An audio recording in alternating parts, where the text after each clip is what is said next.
Um,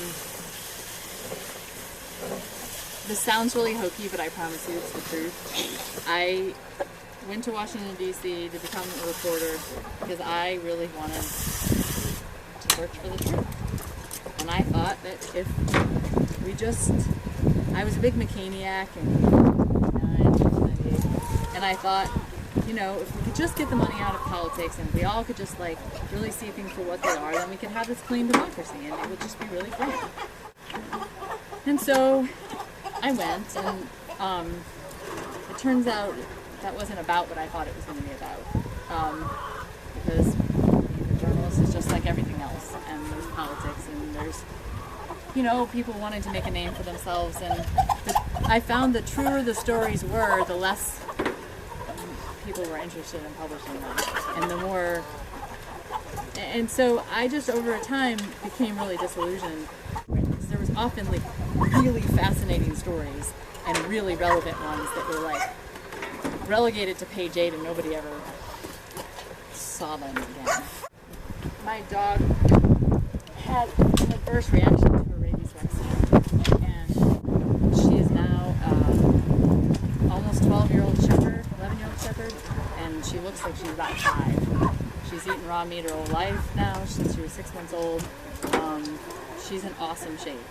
And then I started looking at what I was eating, and I thought, well, if it wasn't okay for her to eat little pelleted grain things, then why was it okay for me to eat little pelleted grain things? And her diet improved long before mine did.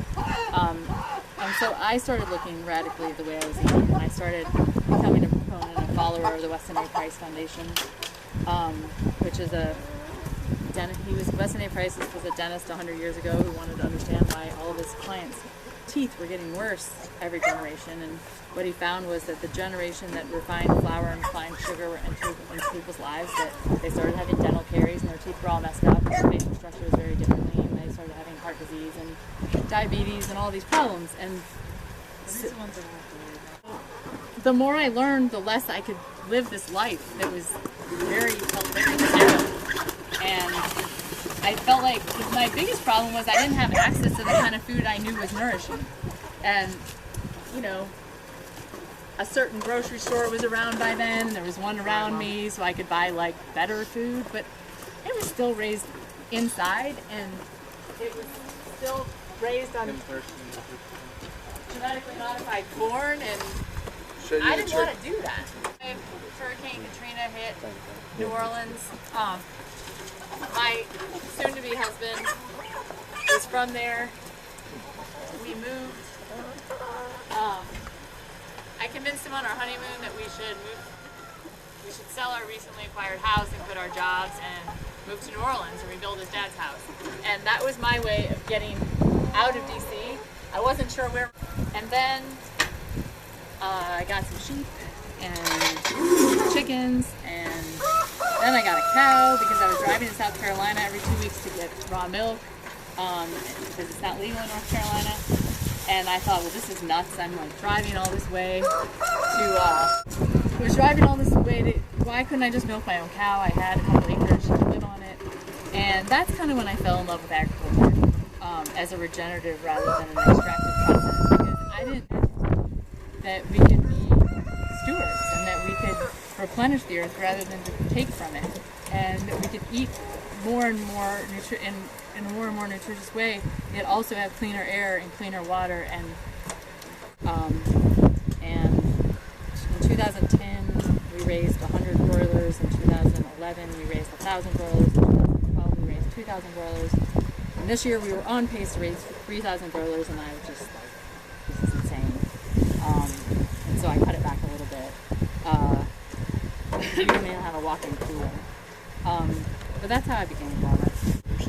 And in that truck that's right behind you, I would sit in the back seat because I had an infant daughter who did not want to be in the back of the car by herself, and my then 64-year-old mother would drive the truck, and we would come back with a half a ton of feed.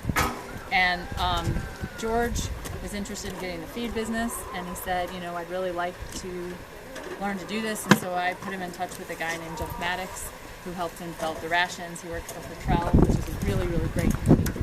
And that's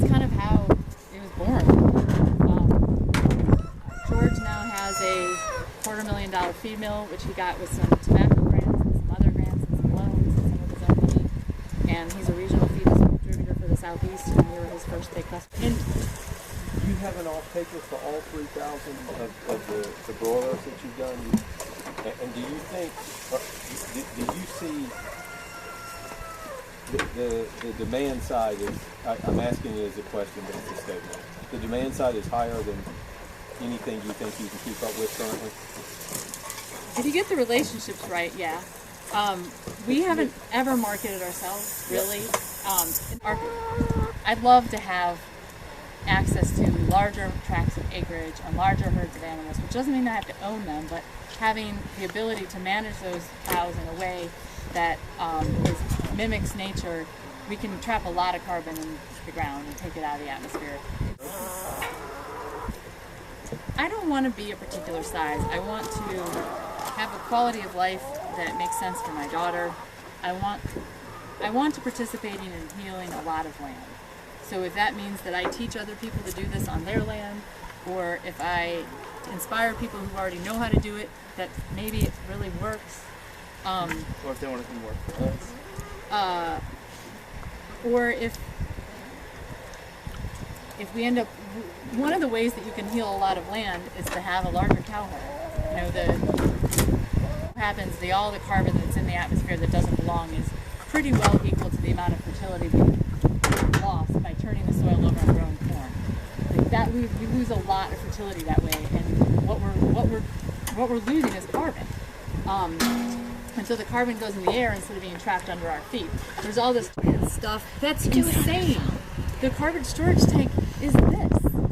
It's everywhere. 3/4 of the world's land is growing grass, or could grow grass. We could store all of the carbon that we need to, that's in the atmosphere that doesn't belong there, right under our feet. And in the process, the rivers would flow clean again, the air would be cleaner again, and we could all eat in a way that was magical and free.